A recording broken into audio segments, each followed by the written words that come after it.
Once, long ago, Dick Grayson watched Batman conduct an interrogation.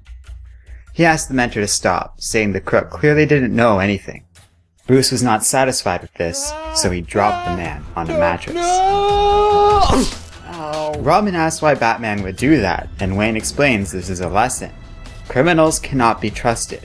Fear is the only thing that makes them honest, as fear is more important to them than trust.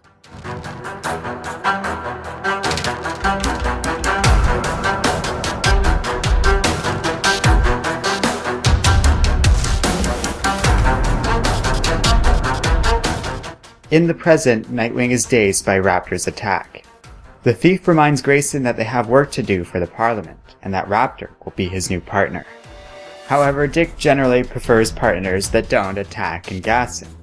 Raptor says he was just trying to relate to the superhero. Isn't that how it works with them? They fight and then team up? Grayson can't fault him on that thought. Batman and Superman do that so much with their allies, it's practically their version of a greeting card. Raptor goes on to say that they have a mission together. The Parliament warns them to track down a shipment on a cargo vessel that a villainous organization known as the Cobra Cult has hijacked. They need to find and rescue these passengers. Dick is skeptical about all of this, but, gathering Barbara's gift, reluctantly agrees to go. One thing though, sidekicks sit in the back. The next morning, Barbara calls and tells Dick she got bored in Gotham and has wound up fighting crime in Tokyo. She asks if Dick wants to meet up, and they agree to do so at midnight tomorrow. Dropping into the sea, Raptor spots a shark but notices the species rarely attacks in the wild. So Grayson takes a moment to ask about his new partner's name and the whole bird theme he has going for him. Raptor explains it's all about branding. In certain parts of the world, a thief gets his hand cut off. But a guy with a bright costume and symbols? Well, that's a different beast entirely. He doesn't have to tell Grayson though. Big blue bird? It just screams Batman brand extension. That's why the Parliament wants Grayson so bad. It all comes down to branding. Suddenly, Raptor is pulled underwater by a mutated member of the Cobra Cult. For a moment, Grayson considers abandoning his new partner to fate. This infiltration of the Parliament is difficult enough without somebody looking over his shoulder. However, reflecting on what Batman taught him of the inherent value of life, Grayson knows he must help. That being said, it seems like Raptor can handle himself. Resurfacing, Grayson is surprised at the shark's attack in spite of Raptor's earlier words.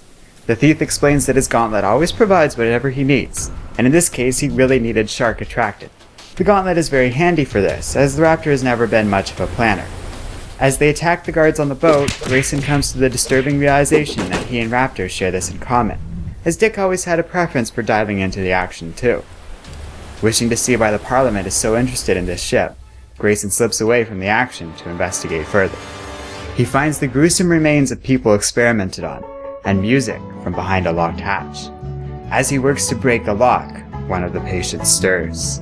She says, "Only the daughters are worthy of the coming age. I can give them all such beautiful children." Fortunately, Raptor is able to intervene and save his partner from the strange abomination. Raptor chastises Dick for sneaking off, seeing right through Grayson and thoroughly unimpressed with what Batman has taught him. Brushing off an injury, the thief goes on to say Cobra is always looking for new genetic material. In this case, a cargo ship full of refugees was a target too tempting for the cult to pass up on. A little girl is so happy to see a superhero and comments on the pretty birdie. Grayson then has a realization. The Parliament also wants these refugees. Raptor explains that the Owls are building a new nation within Greece, and these people are to build its walls. Later, the Parliament is called into session. The Owls are impressed. The cargo was successfully recovered. Raptor happily says that he and Nightwing make a great team. They get their next mission, but Grayson is done with the thief. Raptor, however, disagrees. He knows what Dick is trying to do. He knows Grayson just wants to bring the Owls to justice. Hell, he knows that Nightwing was tempted to scrub the whole thing and save those people. But he didn't, because he thought about how many other ships would come if he did. That's the thing about the long game. Sometimes you have to make the tough choices. Raptor reveals he has something, a thing the Parliament fears more than anything else in the world. It will bring them out of the darkness and into the light. But for them to use it, they will have to make some hard choices. Dick demands to know why this thief would care about anyone other than himself, and Raptor says the answer is simple. He always plays the long game. Somewhere secluded, Barbara Gordon waits for Dick Grayson, to no avail. Disappointed, she calls him and says she thought this was a date.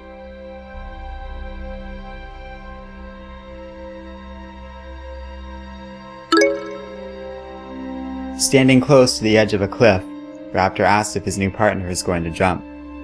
Nightwing replies that, yeah, you could say that.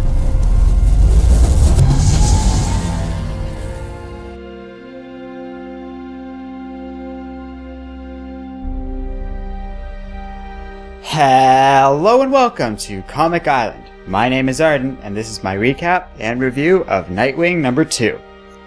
I like the writing and art from this comic, and overall this deserves an easy recommendation. This story has been great so far. I'm really into this idea, and I like what's being explored here.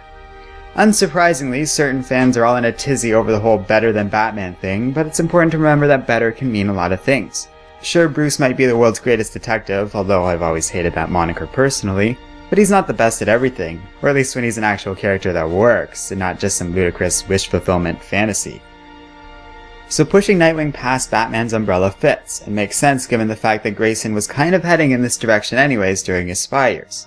The comic does a lot to show the traits Nightwing shares with Batman and where the two heroes differ. At the front and center of this divide lies Raptor, a character who I really like this issue and I look forward to seeing more of.